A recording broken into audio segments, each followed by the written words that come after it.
ആദ്യം കൊച്ചിയിലേക്ക് പോകാം. അഹമ്മദ് മുജ്തബയാണ് ചേരുന്നത്. Mojtaba, good morning. ഇന്ന് രാവിലെ തന്നെ അവിടെ നിന്നൊരു സങ്കടകരമായൊരു വാർത്തയാണ് പുറത്തു വരുന്നത്. തൃശ്ശൂരിലാണ് ഭക്ഷ്യവിഷബാധയേറ്റ് ചികിത്സയിലായിരുന്ന ഒരു സ്ത്രീ മരിച്ചു എന്ന വാർത്ത വരുന്നത്.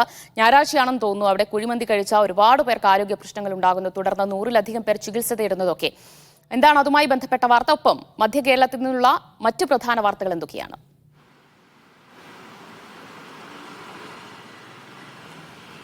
ദിവ്യ, ഗുഡ് മോർണിംഗ്.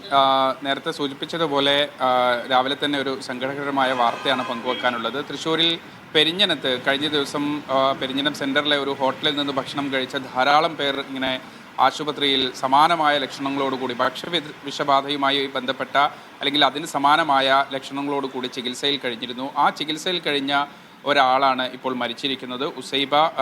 അവർ തൃശ്ശൂർ മെഡിക്കൽ കോളേജിൽ, മുളങ്കുത്തുകാവ് മെഡിക്കൽ കോളേജിൽ ചികിത്സയിലായിരുന്നു. പൊന്മാനിക്കുളം സ്വദേശി ഉസൈബയാണ് മരിച്ചിരിക്കുന്നത്. എന്തായാലും കഴിഞ്ഞ ദിവസങ്ങളിൽ ആരോഗ്യവകുപ്പ് കൃത്യമായ പരിശോധന നടത്തിയിരുന്നു. വിശദമായ പരിശോധന നടത്തുകയും അവിടെ നിന്നുള്ള സാമ്പിൾ, പ്രത്യേകിച്ച് ഇത്രയധികം 185ഓളം വരുന്ന ആളുകളാണ് ഇതിനകം തന്നെ പെരിഞ്ഞനത്തും കൊടുങ്ങല്ലൂരിലും അതോടൊപ്പം തന്നെ തൃശ്ശൂരിലെ മറ്റു സ്വകാര്യ ആശുപത്രികളിലുമൊക്കെ ചികിത്സ തേടിയിരിക്കുന്നത്. സ്വാഭാവികമായും ഇതിൻ്റെ ഒരു ഗ്രാവിറ്റി കൂടി കണക്കിലെടുത്ത് നേരത്തെ തന്നെ ഫുഡ് ആൻഡ് സേഫ്റ്റി വിഭാഗവും ആരോഗ്യ വിഭാഗവും അതോടൊപ്പം തന്നെ തദ്ദേശ സ്വയംഭരണ സ്ഥാപനങ്ങളുമൊക്കെ ഈ ഹോട്ടലിൽ പരിശോധന നടത്തിയിരുന്നു. അതിനുശേഷം ഇപ്പോഴാണ് ഈ മരണം സ്ഥിരീകരിച്ചിരിക്കുന്നത്. ഇന്ന് പുലർച്ചെയാണ് മരിച്ചത്. ഈ ഹോട്ടലിൽ നിന്ന് കുഴിമന്തി കഴിച്ചവർക്കാണ് എന്നാണ് എല്ലാവരും പറയുന്നത്. ഈ കുഴിമന്തി കഴിച്ച കുറേ അധികം പേർക്ക് ഒരേ രൂപത്തിൽ, അതായത് ശനിയാഴ്ചയോടുകൂടി ഭക്ഷണം കഴിച്ച ആളുകൾക്കാണ് പിന്നീട് അർദ്ധരാത്രിയോടുകൂടി വയറിളക്കം, ഛർദി ഉൾപ്പെടെയുള്ള ഈ ഭക്ഷ്യവിഷബാധയുമായി സമാനമായ ചില ലക്ഷണങ്ങൾ കാണുന്നത്. എന്തായാലും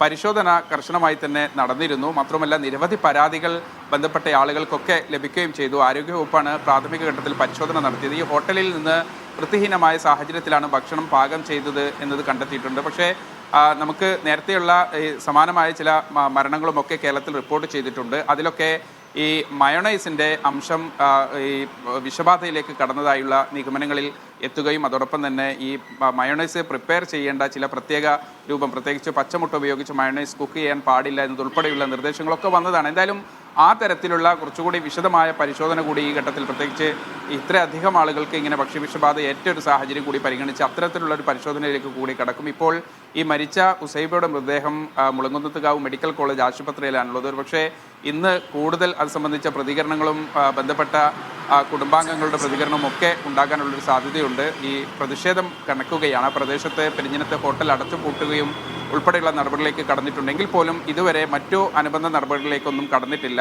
ഈ കടയുടമയെ കസ്റ്റഡിയിലെടുക്കുന്നതുമായി ബന്ധപ്പെട്ട അത്തരം നടപടികളിലേക്കൊന്നും പോയിട്ടില്ല. പക്ഷേ ഇന്ന് ഈ മരണം കൂടി സ്ഥിരീകരിച്ച ഒരു സാഹചര്യത്തിൽ ഈ നേരത്തെ ചികിത്സയിലുള്ളവരുടെയും ഒക്കെ ബന്ധുക്കൾ ഉൾപ്പെടെ ഒരുപക്ഷെ കടുത്ത പ്രതിഷേധവുമായി രംഗത്ത് വരാനുള്ള ഒരു സാധ്യതയുണ്ട് എന്നുള്ളതാണ് മനസ്സിലാക്കുന്നത്.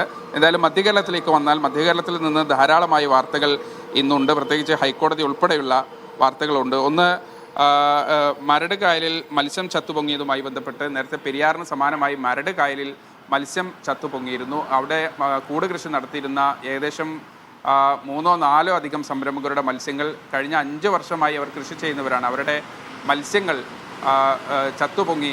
ഈ 5 വർഷത്തിനിടയ്ക്ക് ആദ്യമായാണ് ഇത്തരത്തിലുള്ള ഒരു അനുഭവം. സ്വാഭാവികമായും പെരിയാറിൻ്റെ ഒരു സംശയം ഇങ്ങനെ നിലനിൽക്കുന്ന ഒരു സാഹചര്യത്തിൽ അവരും കടുത്ത ആശങ്കയിലാണ്. ആ സാഹചര്യത്തിലാണ് മരട് നഗരസഭ നേതൃത്വത്തിൽ ഒരു യോഗം കർഷകരുടെയും അതോടൊപ്പം തന്നെ കുഫോസ് ഡയറക്ടറേറ്റും അതോടൊപ്പം തന്നെ ഫിഷറീസും ഉൾപ്പെടെയുള്ള വിവിധ വകുപ്പുകൾ ചേർന്ന് നഗരസഭയുടെ നേതൃത്വത്തിലൊരു യോഗം ചേർന്നിരിക്കുന്നു. എന്തായാലും 10:30 മണിക്ക് ആ യോഗം നഗരസഭയുടെ ഹാളിൽ ചേരുന്നുണ്ട്.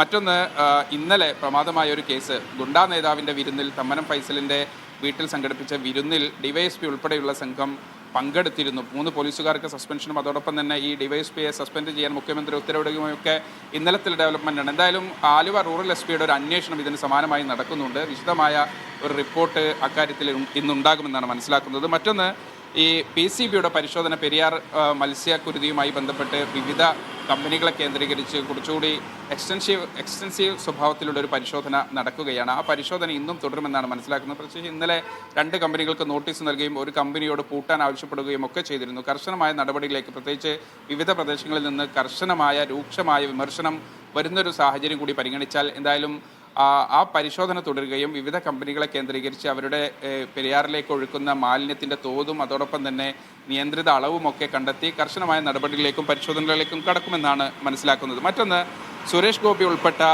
വാഹന രജിസ്ട്രേഷൻ കേസ് നേരത്തെ കേരളം ഒട്ടാകെ ചർച്ച ചെയ്ത ഒരു കേസാണ്. ആ കേസിൽ ഇന്ന് ഹൈക്കോടതിയുടെ ഇടപെടൽ ഉണ്ടാകുമെന്നാണ്. എന്തായാലും പുതുച്ചേരി വാഹന രജിസ്ട്രേഷൻ കേസിലെ വിചാരണ നടപടികളാണ് ഇന്ന് ഹൈക്കോടതിയിൽ ആരംഭിക്കുക. അത് സംബന്ധിച്ച ഡെവലപ്മെന്റ് ഇന്ന് മധ്യ കേരളത്തിൽ നൽകാൻ കഴിയും. മറ്റൊന്ന്, പൂക്കോട് വെറ്റിനറി കോളേജിലെ സിദ്ധാർത്ഥന്റെ മരണവുമായി ബന്ധപ്പെട്ട് കഴിഞ്ഞ 2 തവണ പ്രതികൾ ജാമ്യാപേക്ഷ സമർപ്പിച്ചിരുന്നു. ആ പ്രതികളുടെ ജാമ്യാപേക്ഷയും ഇന്ന് കോടതി പരിഗണിക്കുന്നുണ്ട്.